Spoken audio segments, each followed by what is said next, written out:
Karena seragam yang saudara-saudara kenakan itu dampaknya sangat besar sekali. Jika melakukan hal yang baik,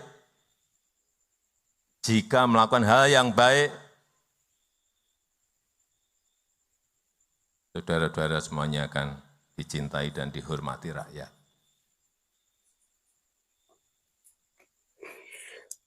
Oke, keren guys. Saya berikan contoh. Ini hal-hal yang kecil-kecil, tapi Berikan tanggapan kalian. menjadi hal-hal yang humanis. Kolom komentar. Polisi ngambil rapot anak yatim. Ini di Bandung. Oke, keren. Polisi. TNI membantu motor mogok seorang ibu di Pontianak. Ini hal-hal seperti ini, hal yang humanis. Polisi membekuk oknum bersenjata di Jakarta. Ini sekali lagi hal-hal yang humanis, di mana masyarakat merasa diayomi dan dilindungi. Langsung sama Dan kalau sudah rakyat ada yang ngambil, klik, naik, ini akan menjadi hal, kalau ini tadi yang saya berikan contoh 3 hal tadi, semakin banyak itu dinaikkan akan semakin baik bagi citra institusi dan kepercayaan terhadap institusi. Tapi sebaliknya, jika saudara-saudara melakukan hal yang dinilai buruk, maka dampak negatifnya juga akan besar. Hati-hati mengenai ini. Assalamualaikum warahmatullahi wabarakatuh. Kembali lagi di channel Gambas LJ. Ini ada video yang sangat menarik untuk kita simak. Ada pidato Pak Jokowi yang agaknya ini ada sentilan-sentilan sedikit tentang tuduhan-tuduhan yang ditujukan kepada Pak Jokowi selama kurang lebih selama akhir jabatan lah, atau 1 tahun yang lalu lah. Oke, langsung kita simak gas karena ada yang menarik. Kita simak. Bismillahirrahmanirrahim. Assalamualaikum warahmatullahi wabarakatuh. Waalaikumsalam warahmatullahi wabarakatuh. Selamat siang, Siang, salam sejahtera bagi kita semuanya. Amin. Shalom, Om Swastiastu, Namo Buddhaya, salam kebajikan. Yang saya hormati Presiden terpilih Pak Prabowo Republik Indonesia tahun 2024-2029 dan sekaligus Menteri Pertahanan Republik Indonesia, Bapak Jenderal Purnawirawan Prabowo Subianto. Oke.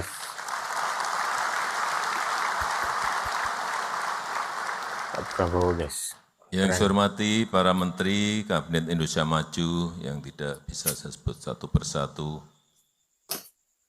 Panglima TNI, Kapolri, Kepala Staf Angkatan, Kasat, Kasal, dan Kasau,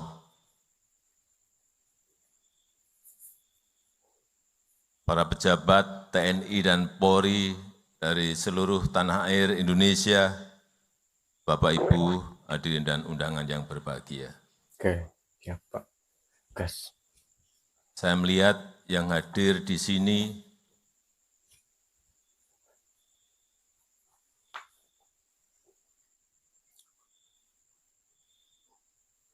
wajahnya cerah semuanya. Terus. Selamat datang di Ibu Kota Negara Nusantara. KN.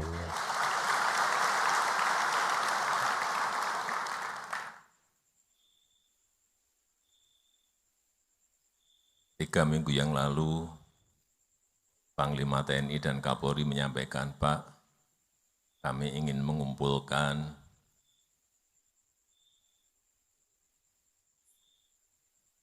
Pangdam, Kapolda, Danrem, Dandim, dan Kapolres dari seluruh tanah air. Saya sampaikan, saya tanya, di Jakarta, enggak Pak, kalau bisa di IKN. Wih, IKN keren guys. Kenapa harus di IKN? Karena, Pak, banyak yang belum tahu Pak, IKN. IKN keren. Hanya lihat di TV, lihat di YouTube, lihat di video, tapi pengen lihat aslinya seperti apa. Sebentar, IKN ini belum jadi. Oke, belum jadi Pak, siap. Masih dalam proses pembangunan. Mungkin bisa memakan waktu 10 tahun, 15 tahun, dan bahkan 20 tahun. Meskipun saya meyakini Bapak Presiden terpilih pernah menyampaikan kepada saya, akan saya percepat Pak. Wah, keren, keren akan percepat guys.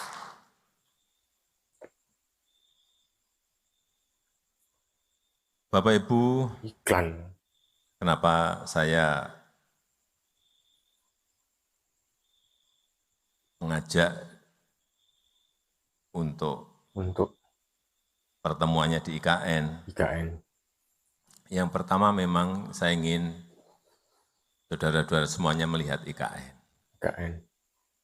Melihat progres kota masa depan itu seperti apa. Melihat semangat transformasi itu seperti apa. Agar apa? Agar semangat transformasi yang ada itu bisa Bapak Ibu bawa pulang ke daerah, ke wilayah, untuk dikembangkan di daerah masing-masing. Oke, siap. Baik, karena di sini gedungnya harus green building, di sini transportasinya nanti harus transportasi hijau, pemakaian listrik yang kita ada sekarang ini juga dari energi hijau, itulah Full hijau guys, keren. masa depan dunia. Dunia semuanya menuju ke sana semuanya. Dan kita ingin juga menuju ke sana tapi mendahului dari yang lain. Dan kita tahu setiap pemimpin pasti memiliki cita-cita. Pasti memiliki visi. Pasti memiliki mimpi besar yang ingin diraih. Misalnya, mewujudkan pembangunan Indonesia sentris dalam rangka pemerataan dan keadilan. Bukan hanya Jawa sentris, tapi Indonesia sentris. Keren. Kemudian juga mewujudkan Indonesia emas di 2045. 20 tahun yang akan datang, target kita sudah mencapai GDP lebih dari 23.000 GDP per kapita 23.000 US dollar. Untuk apa? Mewujudkan Indonesia emas 2045 untuk kemajuan dan kemakmuran bangsa. Dan di mana untuk menggapai itu tidak jarang kita mempertaruhkan banyak hal. Karena keputusan besar apapun itu pasti ada resiko, pasti ada tantangan. Taruhannya. Dan Bapak Ibu sebagai pemimpin, sesuai dengan tugas dan wewenangnya, sesuai dengan jenjang kepemimpinan di TNI dan Polri, dalam lingkup baik kabupaten, kota, provinsi, maupun nasional, ya harus berani memutuskan, berani mengambil langkah, baik langkah kecil, langkah besar, mau langkah sedang, semuanya harus berani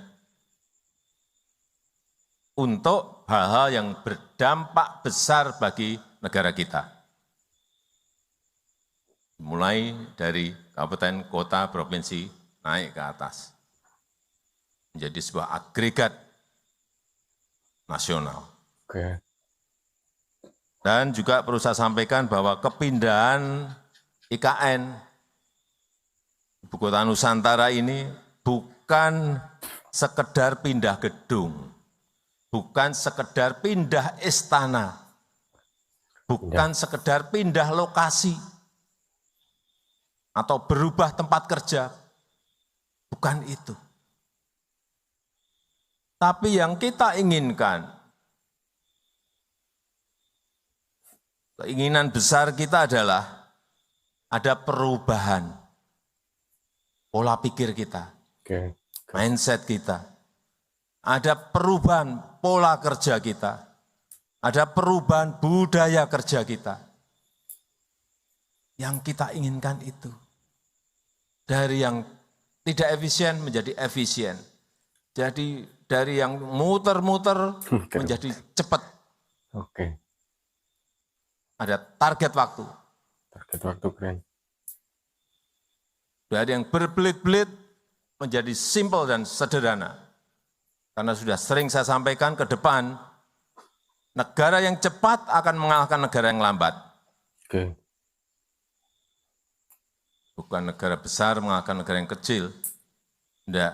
Negara yang cepat akan mengalahkan negara yang lambat. Siap itu. Untuk apa tadi perubahan pola pikir, perubahan pola kerja, perubahan budaya kerja? Untuk membentuk karakter kepribadian Indonesia maju. Untuk membentuk mental bangsa yang maju. Siap. Kalau kita enggak mengarah ke sana, sulit kita bersaing dengan negara-negara lain. Semangat ini yang saya harapkan bisa saudara-saudara bawa sekembalinya dari IKN Nusantara. Semangat memperbaiki tata kelola, semangat memperbaiki manajemen birokrasi, baik yang ada di TNI maupun yang ada di Polri, agar TNI dan Polri semakin profesional.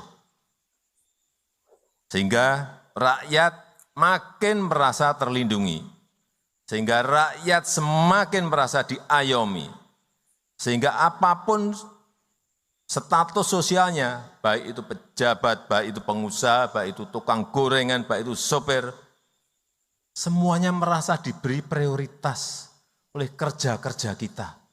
Keren. Itu yang harus selalu saudara-saudara briefing kepada anak buah, agar ada perubahan besar dari cara-cara melayani, tata kelola, manajemen yang ada di lingkup saudara-saudara. Yes. Semangat untuk memperbaiki citra diri, semangat untuk memperbaiki citra institusi, agar TNI dan Polri semakin dicintai dan dipercaya oleh rakyat. Oke.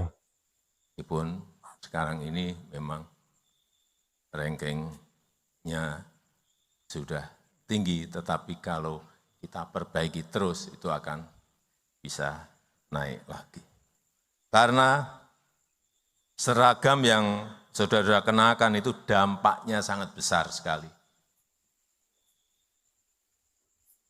Jika melakukan hal yang baik,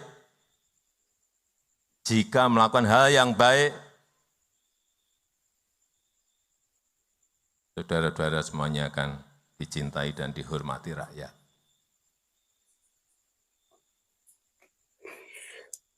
Oke, keren guys. Saya berikan contoh. Ini hal-hal yang kecil-kecil, tapi Berikan tanggapan kalian. menjadi hal-hal yang humanis. Kolom komentar. Polisi ngambil rapot anak yatim. Ini di Bandung. Oke, keren. Polisi. TNI membantu motor mogok seorang ibu di Pontianak. Ini hal-hal seperti ini, hal yang humanis. Polisi membekuk oknum bersenjata di Jakarta. Ini sekali lagi hal-hal yang humanis, di mana masyarakat merasa diayomi dan dilindungi. langsung sama Dan kalau sudah rakyat ada yang ngambil, klik, naik, ini akan menjadi hal, kalau ini tadi yang saya berikan contoh 3 hal tadi, semakin banyak itu dinaikkan akan semakin baik bagi citra institusi dan kepercayaan terhadap institusi. Tapi sebaliknya, jika saudara-saudara melakukan hal yang dinilai buruk, maka dampak negatifnya juga akan besar. Hati-hati mengenai ini. Hati-hati Pak Seragam. Misalnya ketahuan atau terlibat judi online. Ada yang terlibat penganiayaan. Ada yang terlibat narkoba. Terlibat pelecehan. Ini akibatnya terhadap institusi juga akan down. Kepercayaan akan turun.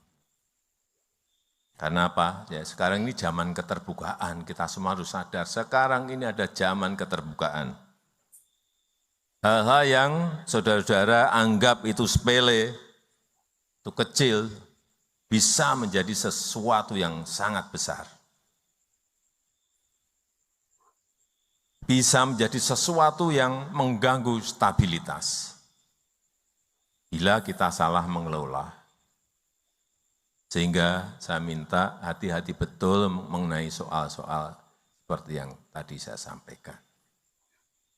Karena negara kita, karena Indonesia butuh stabilitas untuk tetap tumbuh. Oke.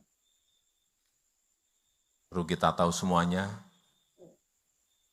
negara-negara lain sekarang ini pada posisi yang masih sangat berat sekali, struggle, berjuang, untuk bisa keluar dari krisis ekonomi. Satu-satu sudah mulai masuk pada posisi krisis. Karena dampak dari COVID-19 itu sampai sekarang belum berhenti terhadap sampai sekarang, guys. Oke. Growth, pertumbuhan, terhadap inflasi, terhadap pengangguran, terhadap lapangan kerja. Dampaknya sampai sekarang di negara lain masih berdampak dan dirasakan langsung oleh rakyat. Wow. Sangat beratnya. Sangat berat, guys. Saudara-saudara bisa buka di Google kondisi sekarang di Eropa seperti apa, di Amerika seperti apa, kondisi di beberapa negara di Afrika seperti apa. Tidak mudah.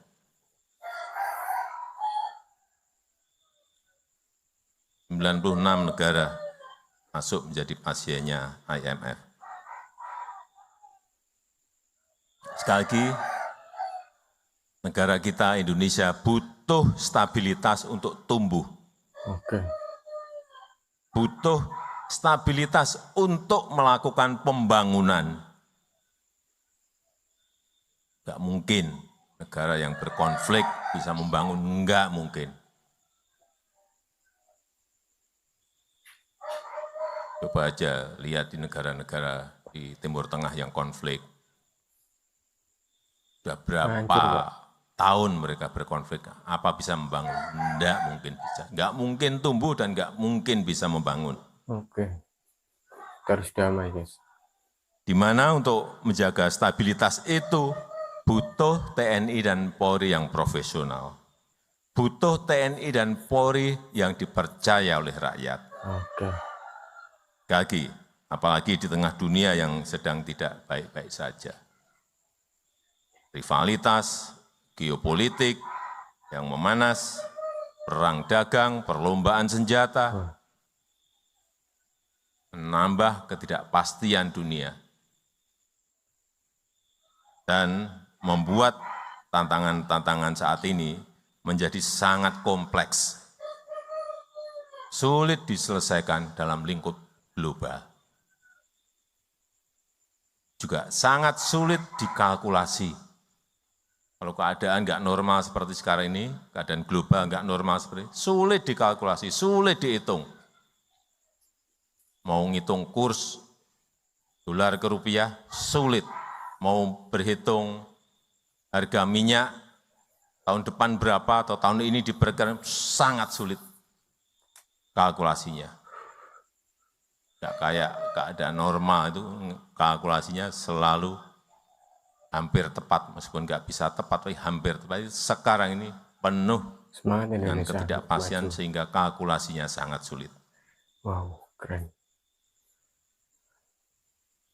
Dan saat ini negara kita berada dalam fase yang sangat penting.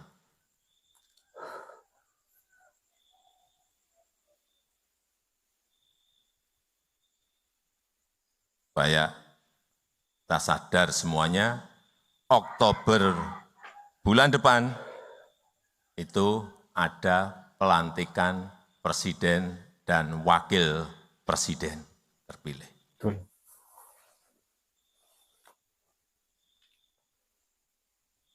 Satu bulan lebih sedikit akan ada pelantikan presiden dan wakil presiden terpilih. November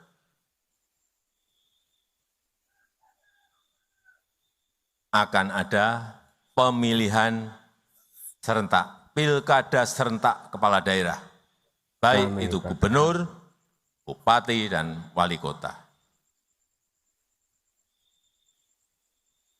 Sehingga saya minta TNI dan Polri harus betul-betul menjaga stabilitas. Oke, semangat Pak.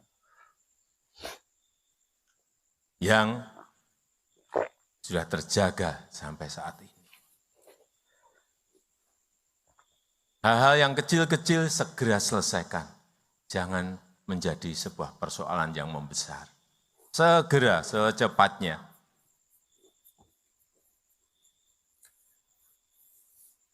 Lagi, sehingga saya minta TNI dan Polri harus menjaga betul stabilitas.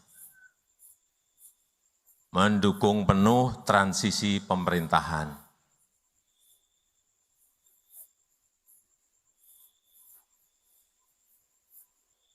Agar mulus, pemerintahan yang saya pimpin akan dilanjutkan oleh pemerintahan baru yang dipimpin oleh Bapak Jenderal TNI Purnawirawan Prabowo Subianto. Oke.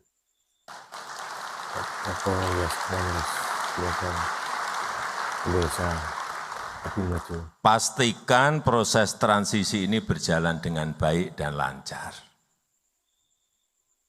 Jangan sampai ada riak-riak yang berpotensi mengganggu. Juga dukung penuh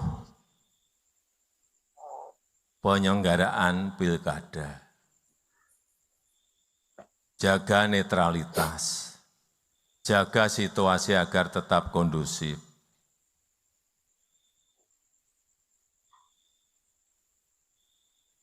Terakhir, saya ingin mengingatkan kembali terkait dengan kekerasan kepada perempuan dan anak. Wah, ini sangat marak, guys. Susah. Saya minta TNI dan Polri bisa menjadi institusi yang pertama. Lagi, saya minta TNI dan Polri bisa menjadi institusi yang pertama bagi perempuan dan anak dalam mencari perlindungan. Harusnya Pak, tapi wah.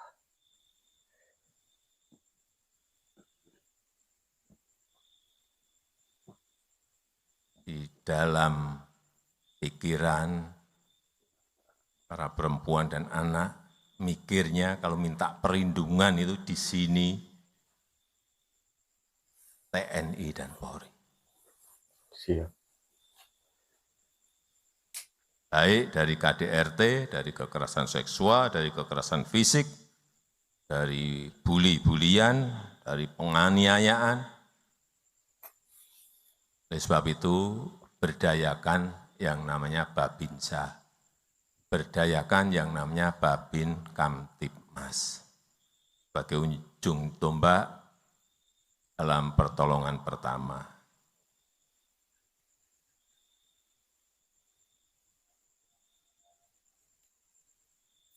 Sebelum menutup, saya ingin menyampaikan ucapan terima kasih yang sebesar-besarnya atas dedikasi, atas kerja keras saudara-saudara selama ini. Pencapaian bangsa kita pada hari ini tentu tidak lepas dari peran, dari kerja keras seluruh TNI dan Polri, seluruh anggota TNI dan Polri. Dan saya berharap TNI dan Polri ke depan bisa terus mempertahankan kekompakannya, mempertahankan sinergitasnya dalam menjaga dan melindungi negara kita Indonesia. Dan saya mohon maaf jika dalam 10 tahun ini selama memimpin ada hal yang dirasa kurang berkenan, ada hal-hal yang dirasa belum maksimal, baik dalam kebijakan maupun dalam kita berinteraksi. Nah, saya kalau ke daerah itu pasti ketemu Kapolres, pasti ketemu Dandim, pasti ketemu Danrem, pasti ketemu Pangdam, pasti ketemu Kapolda. Kadang-kadang ada yang saya salami, ada yang enggak saya salami. Ada yang luput, enggak salaman. Waduh, masa saya enggak disalami sama Presiden. Padahal saya Pangdam. Saya kan enggak apa Pangdamnya yang mana. Kapolda yang mana kalau enggak ngenalin. Polresnya yang mana, Dandimnya yang mana, Danremnya yang mana. Kalau luput nyalami saja bisa masalah. Pak Presiden nggak mau nyalamin saya. Sekali lagi, saya mohon maaf jika 10 tahun lama memimpin ada hal yang kurang berkenan, ada hal yang belum maksimal dan belum baik, baik dalam kebijakan maupun dalam berinteraksi. Dan mumpung masih berada di IKN, setelah kegiatan nanti kita akan foto bersama, tapi di saudara-saudara juga akan saya ajak keliling.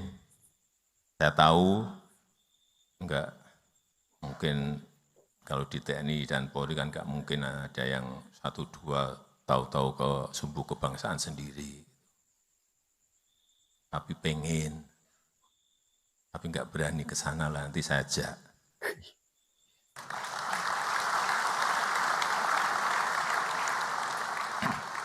Dan saya izinkan Bapak Ibu untuk berkeliling sendiri, untuk melihat.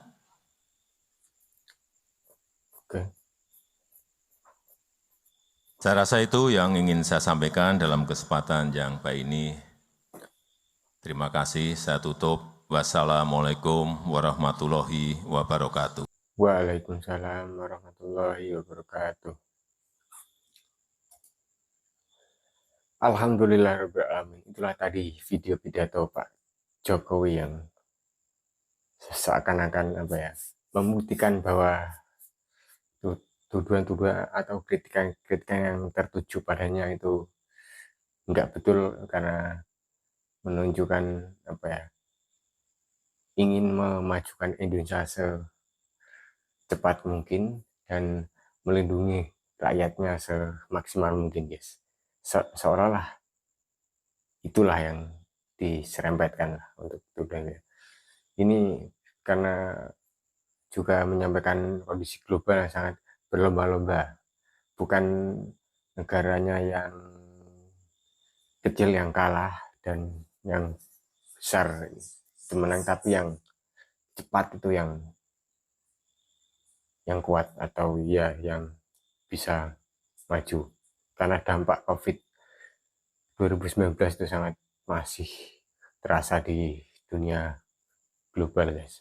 Oke, semoga tadi videonya mengedukasi masyarakat Indonesia dan juga menjadi acuan untuk kita sendiri untuk lebih maju sebagai rakyat Indonesia dari segi apapun guys. Oke, Indonesia semoga tetap maju, Nahdlatul Ulama juga kiai-kiainya juga maju.